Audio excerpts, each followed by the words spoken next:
इनके पास एक विशेष पावर है वीटो। दुनिया का एक देश भारत है, अस्थाई नहीं है, फिर भी हम लोग विश्व गुरु कह रहे हैं। हम लोग अस्थाई सदस्य नहीं है यूएनओ को, ये शर्म की बात है। जबकि यूएनओ अगर भारत को अस्थाई नहीं देगा तो किसे देगा? अस्थाई सदस्यता पाने के लिए कुछ शर्तें रखा है यूएनओ ने। तो हम लोग G4 बना के कहते हैं हम सब ग्रुप 4 वालों को सबको मिलना चाहिए। कहा जाएगा जब दक्षिणी चीन सागर चाइना का है और तुम लोग कुछ बोलिए नहीं रहा है तो ये हमारा हो जाएगा, हमको ही मत बोलो। तो यहाँ पर पूरा पेट्रोल भरा है, यहाँ नहीं है। तो चाइना कहेगा काहे तांडव कर रहा है, बहुत हो गया ये डिफेंसिव। अब भारत को ऑफेंसिव होना पड़ेगा। 2-4 को यूएनओ की मीटिंग में जाइबे न करे और यूएनओ की दुखती नस को पकड़ ले। 5 बार जाके उत्तरी कोरिया में मीटिंग कर ले, लाल किला पे एक बार किंग जोंग को बुला दे। सीधी सी बात, सीधी उंगली से घी नहीं निकलेगा, मटका फोड़ देंगे हम। और कह दे कि यूक्रेन के साथ साथ पोलैंड पे भी रूस का अधिकार है। अब भारत एक बड़ा हिस्सा है, इसकी बात जब रखा जाएगा तो दबाव बनेगा, प्रेशर बनेगा और उधर से रूस बोलते ही जाएगा there is no use of UNO.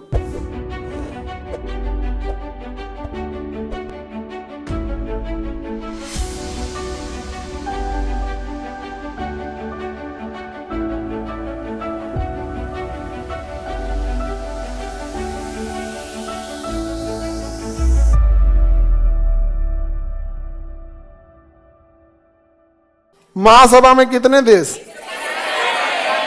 193।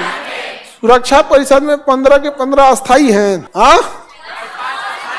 5 अस्थाई हैं। सुरक्षा परिषद, अंग्रेजी में सिक्योरिटी काउंसिल। इसमें 2 तरह के हैं। 5 क्या हैं? 5 अस्थाई और 10 इनका कार्यकाल होता है 2 साल। इनका कार्यकाल होता है अनंत, ये हमेशा रहते हैं, अनंत होता है। इनके पास एक विशेष पावर है वीटो। क्या है? वीटो पावर का मतलब होता है सारा हुआ रहा लास्ट में रोक सकता है। उसे क्या कहेंगे? वीटो। जैसे आपके घर में मम्मी पापा को वीटो है, आप कोनो प्लान बनाए रहेंगे, मान के चलिए खूब बढ़िया प्लान बनाए, एक तो मोबाइल खरीदाएगा, 20,000 का मोबाइल है, 2,000 का कवर है, फिर ऐसे है, 400 का टेम्पर ग्लास है, ये लगा होगा, सब फाइनल। मम्मी भी कह दी कि हाँ बाबू न काला रंग के मोबाइल लियो, नजर न लगतो। तो आपका पूरा प्लान हो गया, सचिवालय से पास हो गया। पापा हैं, आप उनको कहें कि मोबाइल चाहिए, पढ़ना लिखना है नहीं, खाली मोबाइल लेके घूमेंगे यहाँ, बहुत बड़का। अभी कम ना तुम तांडव किया है कि मोबाइल और दे दे, भाग यहाँ से, हो गया, लग गया वीटो। तो सबके घर में मम्मी पापा दोनों वीटो लगाते हैं। किसी किसी मामले में पापा वीटो लगाएंगे, किसी किसी में मम्मी वीटो लगा देंगे, तो वीटो हो जाता है। अभी जैसे तुम लोग बेरोजगार रहोगे, लड़का या लड़की कोई बेरोजगार, तुम प्रस्ताव लेके जाओगे घरे ना कि हमको इससे ब्याह करना है, तो दोनों वीटो लगाएगा। ऐसे दोनों क्या करेगा? वीटो लगाएगा यहाँ से वीटो। लेकिन जब जॉब हो जाएगा तो तुम लोग किस में आ जाओगे? अस्थाई सदस्य। अब तुम्हारे पास ऑप्शन आएगा। अब जब तुम्हारा जॉब हो जाएगा ना, लड़का या लड़की, तुम्हारे पास ऑप्शन आएगा कि देखो तो हमारे नजर में ये ठीक है, ये लड़का या ये लड़की ठीक है, आपका क्या कहना है जिले इलाही? तो आपको पसंद है तो ठीक है, और नहीं पसंद है तो आप मार दीजिए वीटो, आप मार दीजिए वीटो ना, ठीक नहीं है। समझ में आ गया कि नहीं आ गया? कितना अंतर है। अभी आप किस में हैं? अस्थाई। अभी आपके पास वीटो नहीं, जॉब हो जाएगा तो वीटो पावर, और हर तरह का वीटो आ गया। मान के चलिए आपने सेलेक्ट कर लिया, हाँ ठीक है एक से ब्याह करना, लेकिन फिर घर के लोग कहेंगे कि कब दिन तारीख रखाएगा? 2 महीना रख दे। 2 महीना ना, 1-1.5 साल बाद। अभी बहुत वर्कलोड है, ऑफिस का काम निपटाना है, नया ज्वाइनिंग हुआ है, समझे में नहीं आ रहा, ट्रेनिंग करना ही है। आपके पास क्या आ जाएगा? वीटो। और नहीं तो लड़की सब का तो हाल है फिलिस्तीन वाला, महासभा में भी नहीं है सब। फिलिस्तीन वाला हाल हो गया। इस को तो सुरक्षा पर से महासभा का पर्यवेक्षक बनाया गया है, 93 में से भी बाहर। चुपचाप सब लोग डिसाइड हो जाता है कि हाँ कितना दहेज दियाएगा ही दियाएगा। एक छोट पासपोर्ट साइज फोटो दे दिया तो देख लो, नहीं समझ में गया, बहुत उटपटांग हो जाता है। Any problem? हाँ वीटो आप लगा सकते हैं, अभी वीटो कोई नहीं सुनेगा। लड़की लोग जल्दी पढ़ाई करना ताकि वीटो पावर आ सके, अदरवाइज में तो वीटो जब घर वालों को रहेगा तो हो जाएगा, अस्थायी हो जाएगा। घर वालों के पास तो जब रहता है तो उन लोग को ये नहीं समझ में आता है। लड़की सबका जब ब्याह करते हैं ना घर वाले, तो पता नहीं क्या है ना, लड़का कैसा नहीं देखबे नहीं करेगा, वो देखे कितना घर द्वार, मुझे लगता है कि इनके बेटी बिया करके बगीचे में जाएंगे के बारे में, कितना खेत है, पिताजी क्या करते जमीन। देखो जिंदगी जीने के लिए पैसा नहीं, अच्छा इंसान होना जरूरी होता है। अब नहीं तो अगर पैसा ही सब कुछ होता ना, तो ये फिल्मी दुनिया वाले हीरो हीरोइन है ना, इनके पास पैसा, सुंदरता, घर द्वार, आलीशान बंगले, करोड़ों की गाड़ियां, सब कुछ है, लेकिन फिर भी सबसे ज्यादा डिवोर्स इन्हीं सब में होता है। गांव में तुम देखना, दूर क्या अपने घर में देखो मम्मी पापा को, पड़ोस में किसी गरीब के घर में देखो 2 टाइम खाने को नहीं है, लेकिन परिवार एक साथ रहता है। घर में पता नहीं क्यों इंसान अच्छा नहीं देखेगा, पता चला बगीचा है, खेत है, 20 बीघा खेत है, गाड़ी है, और दारू पी रहा है। क्या मतलब बनता है? तुम्हारे पास कुछ भी नहीं रहे, किराए के घर में रहे, शराब वराब न पिए भाई, इज्जत से बात तो करेगा, तकलीफ को तकलीफ समझेगा। अरे आज पैसा नहीं है, कल कमा लेगा। यहाँ पे तिरिया चरित्र पुरुषस्थ भागम दैवो न जादा को तो मनुष्यम, संस्कृत में। अब तुम पंडित जी से ट्रांसलेट कराना। तिरिया चरित्र मतलब औरत का चरित्र, और पुरुषस्य भाग्यम, पुरुष का भाग्य, दैवो न जाना मतलब देवताओं को भी नहीं पता है, को तो मनुष्यम, मनुष्य क्या जानता है। तो कब किस पुरुष का भाग बदल जाएगा नहीं पता, तो मेहनत करते रहना, आगे बढ़े। अरे जब संस्कृत वाला है, आप पे पंडित जी लोग को पता रहेगा। तुम पंडित जी हो? नहीं तो पंडित जी नहीं है, ये झूठो नहीं बोल देना। आगे बढ़ते, तो अस्थाई है, अस्थाई समझ में आ गया। भारत अस्थाई है, दुनिया का एक देश भारत है, अस्थाई नहीं है, फिर भी हम लोग विश्व गुरु कह रहे हैं। हमको समझे में नहीं आ रहा है। कईयों को उठ के कहेगा कि हम ही अकबर बादशाह हैं। हम लोग अस्थाई सदस्य नहीं है यूएनओ को, ये शर्म की बात है। जबकि यूएनओ अगर भारत को अस्थाई नहीं देगा तो किसे देगा? अस्थाई सदस्यता पाने के लिए कुछ शर्तें रखा है यूएनओ ने, कि देश में राजतंत्र या तानाशाही नहीं होनी चाहिए, लोकतंत्र होना चाहिए। और दुनिया का सबसे बड़ा लोकतंत्र भारत है। अरे चोट्टा, तुम दुनिया के सबसे बड़े लोकतंत्र को अस्थाई सदस्य नहीं दिया है, और तुम कहता है ये तुम्हारा उद्देश्य है। कहता है कि वह देश आतंकवाद का समर्थक नहीं होना चाहिए। भारत ने आज तक किसी आतंकवाद का समर्थन नहीं किया है। हम आतंकवाद से पीड़ित हैं, हम आतंकवाद से पीड़ित हैं। उसके बाद कहता है कि वह देश यूएनओ की मदद करना चाहिए। हम यूएनओ की मदद करते हैं सेना भेज के, हम यूएनओ की मदद करते हैं दवाइयां भेजकर। हम लोग हमेशा यूएनओ की एनडीआरएफ इत्यादि की टीम भेज के मदद करते हैं। हम हमेशा यूएनओ की मदद किए। और उसका कहना है कि यह देश यूएनओ अमेरिका यूएनओ के हर नियम का पालन करना चाहिए। अब हम लोग यहाँ अटका देता है 2 जगह। कहता है कि एक नियम था एनपीटी, नॉन प्रोलिफरेशन ट्रीटी, और एक CTBT. CTBT non proliferation treaty का मतलब होता है कि हम परमाणु बम की टेक्नोलॉजी किसी को देंगे नहीं। और सीटीबीटी का होता है कि 1974 के बाद हम परमाणु बम का परीक्षण नहीं करेंगे। तो भारत 1999 में किया, 98 में। तो भारत ने इन दोनों को नहीं पालन किया। इसको तो पालन किया एनपीटी, हमने किसी को अपना परमाणु बम का मॉडल नहीं बेचा है और नहीं ले, लेकिन सीटीबीटी का पालन हम नहीं किए। सीटीबीटी में कहा था कि आप परमाणु बम का परीक्षण न हवा में कर सकते हैं, न पानी में कर सकते हैं, न जमीन पे कर सकते हैं। तो न हवा में कर सकते हैं, न जमीन पे कर सकते हैं, न पानी में कर सकते हैं। तो भारत ने जमीन खोद के अंदर किया है, भारत ने जमीन खोद के अंदर किया, भूमिगत किया है। क्या किया है? भूमिगत, सबवे। अब भूमिगत इसमें अलाउ है, भूमिगत इसमें अलाउ है, बाहर अलाउ नहीं है। तो हम लोग ने तो सीटीबीटी पे भी मान लिया। इसके बाद इसका कहना है कि आपका कोई जमीन विवादित नहीं होना चाहिए, अन्यथा आपको अस्थाई सदस्यता मिल जाएगा और आप उस विवादित एरिया को वीटो करके रोक देंगे। हम लोग का अटक जाता है क्या चीज? जम्मू कश्मीर। क्या अटक जाता है? जम्मू कश्मीर। क्या अटक जाता है? जम्मू कश्मीर। लेकिन भारत के लिए एक फेवर हो गया। भारत ने ना जम्मू कश्मीर की स्थिति को जांच करने के लिए यूएनओ से एक संगठन बनवा लिया जिसका नाम था डिक्सन कमीशन। क्या नाम था? Dixon commission.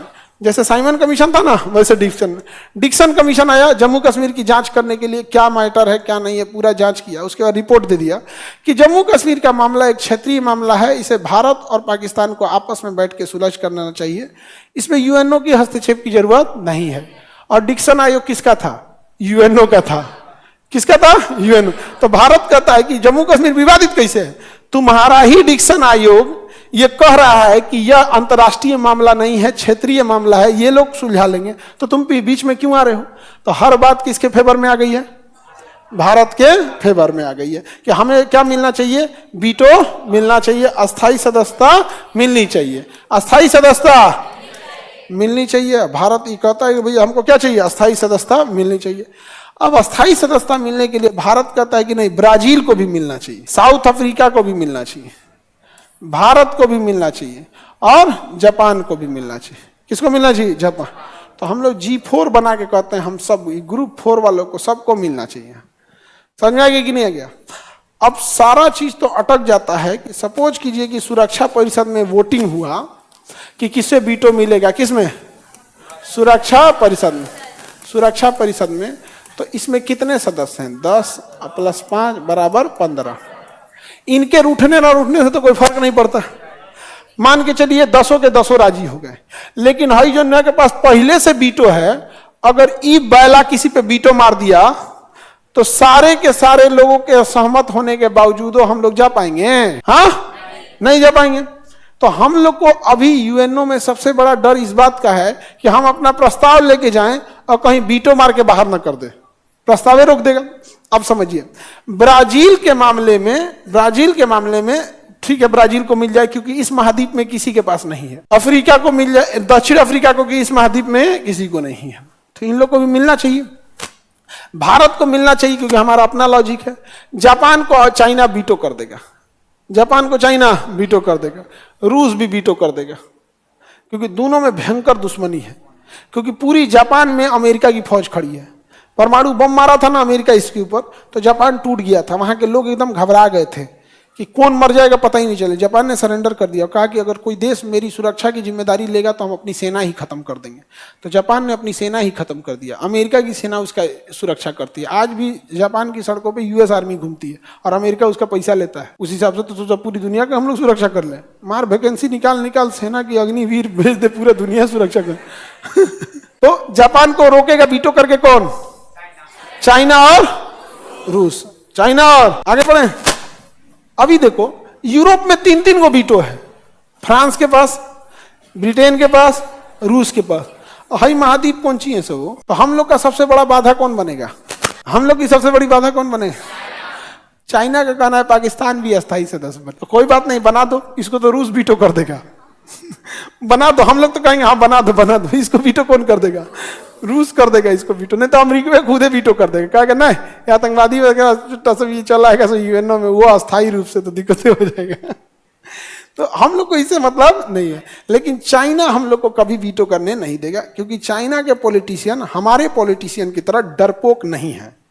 समझ में आ गया कि नहीं आ गया? वो स्पष्ट जाके वहां क्या करेंगे? वीटो करेंगे। उन्हें पता है कि आज वीटो नहीं किए तो अगर ये अस्थाई बन गया तो हमेशा के लिए क्या बन जाएगा? पावरफुल हो जाएगा। तो हमारे वीटो में सबसे बड़ी बाधा कौन है? चाइना। अमेरिका रेडी है? रेडी है। ब्रिटेन रेडी है। फ्रांस रेडी, रूस तो 200% रेडी है। केवल बाधा कौन बनेगा? चाइना। अब चाइना को कंट्रोल करना बहुत मुश्किल है। समझ में गया? और जिस हिसाब से हमारे यहाँ डरपोक पॉलिटिशियन है, ये चाइना तो छोड़ो ना, इनको श्रीलंका आंख दिखा के चल गया। श्रीलंका आंख दिखा दिया, मालदीव आंख दिखा दिया, नेपाल आंख दिखा रहा है, बांग्लादेश हमारे नाक के नीचे से तख्ता पलट करके शेख हसीना को बाहर कर दिया। ये चाइना को डरा पाएंगे? हाँ, अरे बिस्कन्याओं ने, इनका मीडिया ने साथ दे दिया तो ये अपने आप को क्या समझ रहे हैं लोग? तो ये एकदम उटपटांग है चाइना को कंट्रोल का। सबसे बैल तो ये था ब्रिटेनवा। ब्रिटेनवा क्या कह रहा है? यही ब्रिटेनवा कह रहा है कि भारत को अस्थायी सदस्यता बनाने के हम पक्षधर हैं, लेकिन वीटो पावर देने की जरूरत नहीं है। तो वही हो गया, ब्याह हो जाएगा विदाई ना हो। तो बताओ भाई, हम अस्थायी सदस्य बन के क्या करेंगे? हमको क्या वीटो पावर ही नहीं मिलेगा। तो एक से एक है समझा। तो हम लोग का कहना है ठीक है तो अस्थाई बना दे, उसके बाद हम लोग इंटरनेशनल कोर्ट में केस कर देंगे। There is a discrimination in UNO structure, कि यूएनओ के स्ट्रक्चर में भेदभाव है, हम भी अस्थाई है वो भी अस्थाई, उसके पास वीटो है हमारे पास वीटो नहीं है। तो बाद में ब्रिटेन मान गया कि ना विदाई भी होगा, विदाई भी होगा। नहीं समझे? अरे अस्थाई तो बनने दो ना, अस्थाई बनल रहेगा, वहीं हम लोग बैठल रहेंगे यूएनओ में ही। रात में आगे कोई बंद करना, बंद हो रहा है, गेट बंद हो गया, जाओ यहीं रहेंगे हम। आगे बढ़िए। यूएनओ समझ में आ गया? हम लोग की सबसे बड़ी बाधा कौन है? चाइना को कंट्रोल करना बड़ा मुश्किल है। चाइना कंट्रोल कैसे होगा? हम लोग हिंद महासागर को डिस्टर्ब कर दें, इंडियन ओशियन पे कहें कि पूरा मेरा है, पूरा मेरा है। अब इससे आएगा चाइना का ये दक्षिणी चीन सागर, चाइना कहता है कि ये मेरा है। तो लोग हमसे कहेंगे काहे पगला गए भाई? तो कहा जाएगा जब दक्षिणी चीन सागर चाइना का है और तुम लोग कुछ बोलिए नहीं रहा है, तो ये हमारा हो जाएगा, हमको ही मत बोलो। तो यहाँ पर पूरा पेट्रोल भरा है, यहाँ नहीं है। तो चाइना कहेगा काहे तांडव कर रहा है, तो चाइना से कहोगे ठीक है, यूएनओ में जब मैटर जाएगा ना तो शांति से रहियो, तुम बीटो उटो नहीं करना। दूसरा एक और चीज है, इंडिया एमटीसीआर का सदस्य है। MTCR missile technology control regime, missile technology control regime. जो एमटीसीआर का सदस्य होता है वही देश 300 किलोमीटर मारक क्षमता से ज्यादा दूरी वाला मिसाइल खरीद सकता है और बेच सकता है। अगर आप एमटीसीआर के सदस्य नहीं हैं तो आप 300 किलोमीटर से ज्यादा मारक क्षमता वाली मिसाइल दूसरे को बेच नहीं सकते हैं और ना ही दूसरे से खरीद सकते हैं। इसलिए चाइना एमटीसीआर का सदस्य नहीं है, चाइना एमटीसीआर का सदस्य नहीं है। यही कारण था कि जब रूस से S-400 मिसाइल खरीदना था तो यह मिसाइल 400 किलोमीटर दूर दुश्मन के किसी भी मिसाइल और जहाज को मार के गिरा सकता है। एंटी एयरक्राफ्ट मिसाइल है, एयर डिफेंस के लिए। अब भारत ने भी यह मिसाइल खरीदा तो भारत को तो मिल गया S-400, लेकिन रूस ने चाइना को इसी दाम में S-300 दिया है। कहा कि तुम एमटीसीआर का सदस्य नहीं है, तुमको 300 किलोमीटर ज्यादा मारक क्षमता के मिसाइलें नहीं देंगे। तो उसकी जहाज अगर उड़ रही है चाइना की, तो हम यहीं बैठे बैठे 400 किलोमीटर अंदर जाके उसकी मिसाइल को मार सकते हैं। और वो कितना आ सकता है? 300 किलोमीटर। तो हम लोग एक काम करते हैं, 300 किलोमीटर पीछे घसक जाते हैं और तब कह मार के दिखाओ मार के, हम लोग मार देंगे उसको। वो पीछे घसकेगा तो थोड़ा सा हम लोग भी घसक जाएंगे। हमको उससे केवल 300 का डिस्टेंस बनाना है, लेकिन उसको हमसे 400 का, तो दौड़ाते रहेंगे हम लोग। समझ में आ गया? इसके अलावा बेच भी नहीं सकता है चाइना चाहता है पाकिस्तान को खतरनाक हथियार बेचे, लेकिन एमटीसीआर का सदस्य नहीं है, इसलिए बेच ही नहीं पाता है। और हम लोग एमटीसीआर के सदस्य हैं। हम लोग ये मिसाइल फिलीपीन को दे रहे हैं, वियतनाम को दे रहे हैं, जापान को देंगे, साउथ कोरिया को देंगे ब्रह्मोस मिसाइल। अब ब्रह्मोस मिसाइल सबसे खतरनाक मिसाइल है, ले चाइना को पूरा इधर से उधर दे देंगे। अब चाइना क्या कहेगा? चाइना भी बनना चाहता है कि नहीं एमटीसीआर का सदस्य? आप बताइए, बनना चाहेगा कि नहीं एमटीसीआर का सदस्य? अब एमटीसीआर में चाइना सदस्य नहीं है, मिसाइल टेक्नोलॉजी कंट्रोल रीजिम, इसका भारत सदस्य है। और भारत के पास यहां पर वीटो है, भारत के पास यहां पर वीटो है। चाइना आता है इसका सदस्य बनने के लिए, हम लोग वीटो मार देते हैं, ना तुम ठीक नहीं है, तुम ठीक नहीं है। लेकिन चाइना बहुत होशियार है, कहा कि एमटीसीआर का सदस्य नहीं बनेगा कोई दिक्कत नहीं है, लेकिन भारत को अस्थायी नहीं होने देंगे, भारत को अस्थायी होने नहीं देंगे। तो बहुत हो गया ये डिफेंसिव। अब भारत को ऑफेंसिव होना पड़ेगा। 2-4 को यूएनओ की मीटिंग में जेबे न करे, यूएनओ की मीटिंग में जेबे न, और यूएनओ की दुखती नस को पकड़ ले, 5 बार जाके उत्तरी कोरिया में मीटिंग कर ले। समझा गया? लाल किला पे एक बार किंग जोंग को बुला दे। मतलब सीधी सी बात, सीधी उंगली से घी नहीं निकलेगा, मटका फोड़ देंगे हम। उंगली तिरछा करके 100 ग्राम निकाल लोगे, फोड़ दो मटका, भरो जुरी पियो घी, सीधा से नहीं निकलेगा तो तिरछा से निकले। 100 ग्राम घी में निकाल के हम क्या करेंगे? सीधी उंगली से घी नहीं निकले तो मटका उल्टा करो। समझा गया? मटका उंगली को नहीं, मटका उल्टा करो। दुखता 2-4 को नस रख दीजिएगा ना। समझा गया कि नहीं? पागल हो जाएगा। फिलिस्तीन पे समझौता के लिए बुला लो, फिलिस्तीन को समझौता के लिए बुला लो, और कह दो कि यूक्रेन के साथ साथ पोलैंड पे भी रूस का अधिकार है, यूक्रेन के साथ साथ पोलैंड पे भी रूस का अधिकार। पागल हो जाएंगे सब। हाँ, भारत एक बड़ा हिस्सा है, इसकी बात जब रखा जाएगा तो दबाव बनेगा, प्रेशर बनेगा, और उधर से रूस बोलते ही जाएगा there is no use of UNO. रूस यूएनओ का कोई मतलब नहीं है, क्योंकि यूएनओ का सताया ये भी है, कोई मतलब नहीं बनता जब आपने भारत को रखा है। तो 3-4 को स्टेप लेना पड़ेगा तब जाके वो होगा। नहीं समझ आ रहा है? और समझौता कर ले भारत।